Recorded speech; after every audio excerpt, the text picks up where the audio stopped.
Everyone, welcome to NCERT easy explanation. आज है numerical series का एक और नया दिन।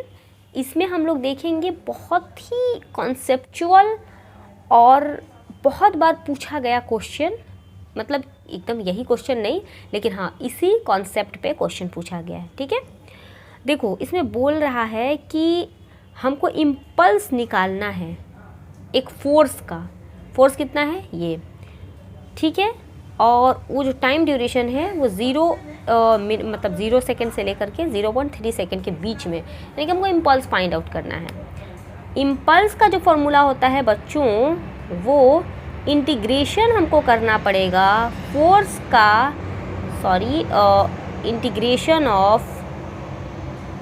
इंटीग्रेशन ऑफ फोर्स टाइम के साथ कहाँ से कहाँ तक। टी हमारा कितना है, 0 से लेकर के 0.3 तक। ठीक है, यही हमारा इम्पल्स है। हमको बेसिकली जब भी हमको इम्पल्स निकालना रहेगा किसी फोर्स का, तो हम यही फॉर्मूला इस्तेमाल करेंगे। देखो फोर्स के जगह पे कितना दिया हुआ है, ए आई कैप प्लस बी टी जे कैप। ठीक है, इसी का हमको इंटीग्रेशन करना है। ए का वैल्यू हमको 2 न्यूटन दिया हुआ है, बी का वैल्यू हमको 4 न्यूटन दिया हुआ है। 0.30 से लेकर के 0.3 तक। ठीक है, चलो अब इम्पल्स निकालते हैं। देखो इम्पल्स का जो बेसिक फार्मूला हमने यूज़ किया, 0 से लेकर के 0.3, एफ़ की जगह पे हमारा ये हो जाएगा प्लस बी टी। ठीक है, ये टोटल का इंटीग्रेशन dt। देखो जब भी इंटीग्रेशन करेंगे, डिफरेंशिएशन और इंटीग्रेशन में यही फ़र्क होता है कि दोनों एक दूसरे के अपोजिट होते हैं। इंटीग्रेशन में अगर कोई चीज़ बढ़ रहा है तो डिफरेंशिएशन में वो चीज़ कम हो जाएगा।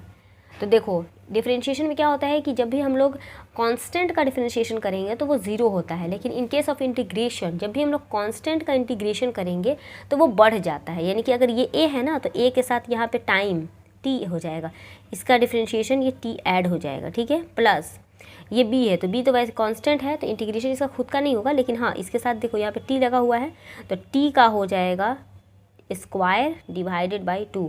याद करो डिफरेंशिएशन और इंटीग्रेशन, अगर आप लोग का क्लियर है तो बहुत अच्छी बात है, नहीं है तो आप मुझे कमेंट करो। डिफरेंशिएशन और इंटीग्रेशन में जो बेसिक कॉन्सेप्ट हो मैं क्लियर करके एक वीडियो बना दूँगी। ठीक है, तो फिलहाल अभी इसको देखते हैं। देखो ए को वैसे ही रहने दो, टी कहाँ से कहाँ तक रहेगा। देखो टी जो है वो 0 से लेकर के 0.3 तक रहेगा। Let me change the colour. ठीक है, ये 0 से लेकर के 0.3 तक रहेगा, और ये भी 0 से लेकर के 0.3 तक रहेगा। आई होप आप लोगों ने नोट कर लिया होगा। चलो आगे बढ़ते हैं।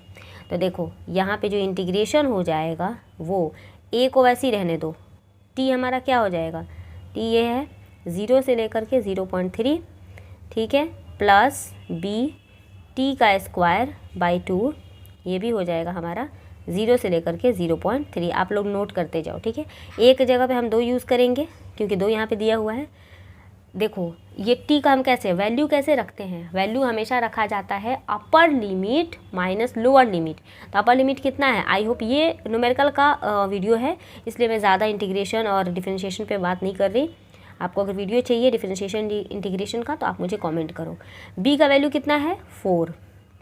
ये 2 इस साइड है तो 2 को हम बाहर भी तो निकाल सकते हैं, बात सेम ही रहेगा। टी की जगह पे स्क्वायर है तो 0.3 का क्या हो जाएगा, स्क्वायर माइनस 0 का स्क्वायर। ठीक है, तो देखो यहाँ पे मैंने कलर चेंज करा। ओके, तो देखो 2 को ऐसे ही रहने दो, ये 0.3, जाहिर सी बात है 0.3 में 0 घटेगा तो कुछ नहीं बचेगा, सॉरी वही रहेगा, तो 0.3 हो गया।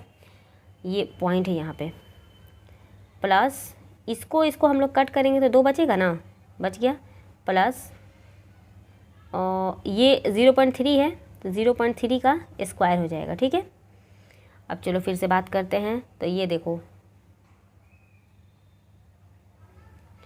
2 और 0.3 था ना, तो इसको हम लोग अब प्लस ये 2 यहाँ पे था और यहाँ पे 0.3 का स्क्वायर था। ठीक है, तो ये देखो ये 0.6 हो जाएगा, प्लस ये 2 ऐसे ही रहेगा, और ये 9 यानी कि 0.09 हो जाएगा। ठीक है, इसको हम मल्टीप्लाई करेंगे तो ये 18 हो जाएगा 0.1 और 0.6 प्लस रहेगा यहाँ पे, तो इसको हम ऐड करेंगे तो क्या हो जाएगा, ये यहाँ पे पॉइंट है, ठीक है, तो 8 7 0 पॉइंट इतना, ठीक है। आई होप समझ में आया होगा।